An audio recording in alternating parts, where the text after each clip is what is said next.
Hi everybody, I was off for a while. I'm back now. Calgary has gotten cold and we're here to talk about some analysis on the election results from last October.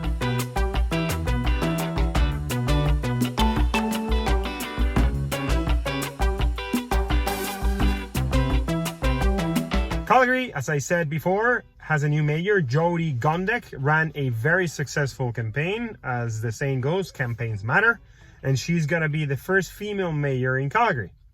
Now, there's been quite a few articles and comments I've seen in the Canadian news sphere talking about how Calgary elected a very progressive mayor based on her policies and proposals. Now, if you watch some of the videos that I made before the election, you would see that really it isn't that crazy to see a progressive mayor coming out of Calgary in a province that is very conservative.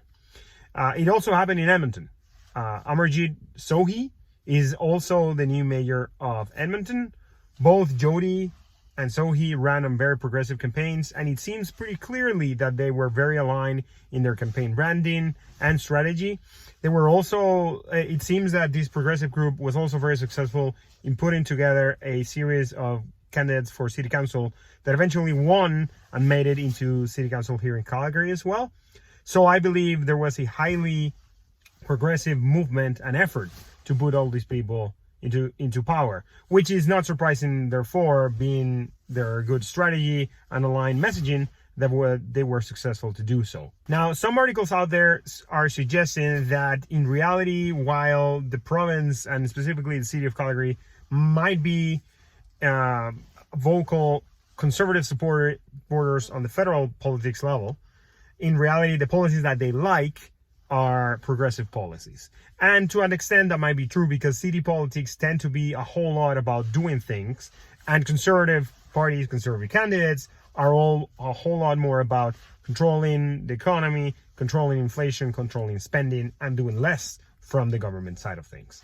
So it makes sense at that point, but I would refute to that, saying that conservatives don't really campaign for city politics. They are not really involved in filtering and sending a single candidate for the city, which perhaps would have been a more successful movement if you consider that if you add the votes of the next three candidates, that would be Brad Field, Jeremy Farkas, and Jeff Davison, there would have been Jody Gondek, but that's quite a stretch.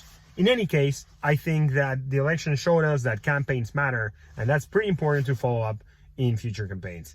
In Canadian politics, incumbents are really powerful when it comes to going for re-election. So my guess is we're going to have Jody Gondek and Amarjeet Sohi for a while here in Calgary and Edmonton.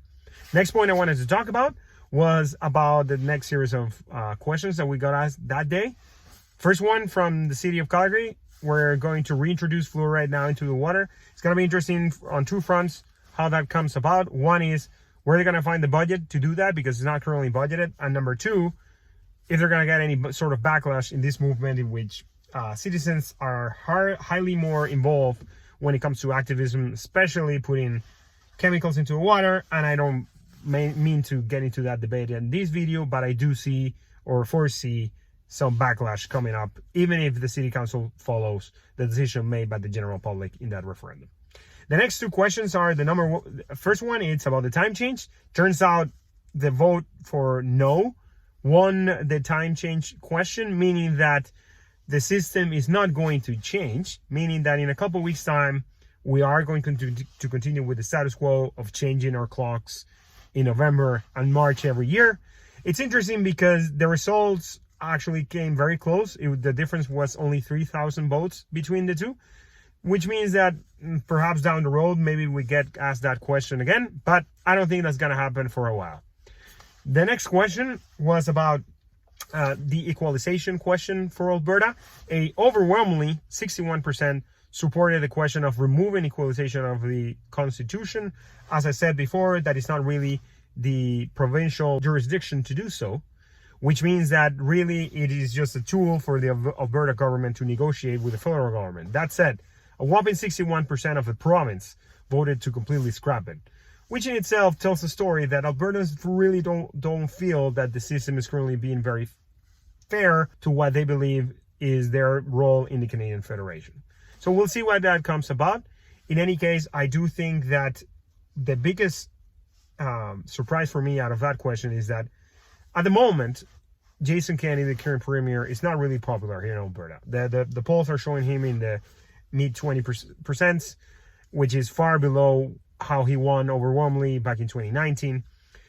And he was a big champion of this equalization question. At the same time, we got 61% of the province supporting that question, which highlights that maybe there's a disconnect between the polls and what the people think. And on the other hand, maybe at the end of the day, it might not be about politics at all, but rather that people feel very strongly about this equalization question. That said, it'll be important to keep in mind when the elections happen again in 2023, or maybe we'd have them sooner if we have a different leader in charge of the UCP. We'll never know what happens in 2022. In the meantime, I think it's something to consider. Next question was about the Senate election. Pam Davison won as the Senate candidate from Alberta. As I've said in the previous video, here in Canada, the Senate is not really elected. It's actually appointed by the Prime Minister. Considering how the Prime Minister has behaved in terms of politics towards Alberta, I would be very surprised if he takes the advice from the people of Alberta as his Senate appointee to cover for the latest vacancy in the Senate. So I think that he's probably going to choose a Senate member that's either liberal with a capital L or an independent person who tends to view the world with liberal perspectives, just as Prime Minister Trudeau. So going forward, I'll be producing longer videos once or twice a week, and I'll try to give them, I'll vary the day of the week that I'll release them, but I'll talk on lengthier extent to some deeper issues or things going on. I'm also very open to any suggestions or any, as I said, philosophical questions that you might have about politics. I'll try to guide you in the messy world of politics. In the meantime, in between those longer videos, I'll also be producing shorter 1-minute videos in which I'll explain something that had happened on the news or something that I would like to an update about. I'll be posting stories, things that I find interesting or things that I find funny in the world of politics.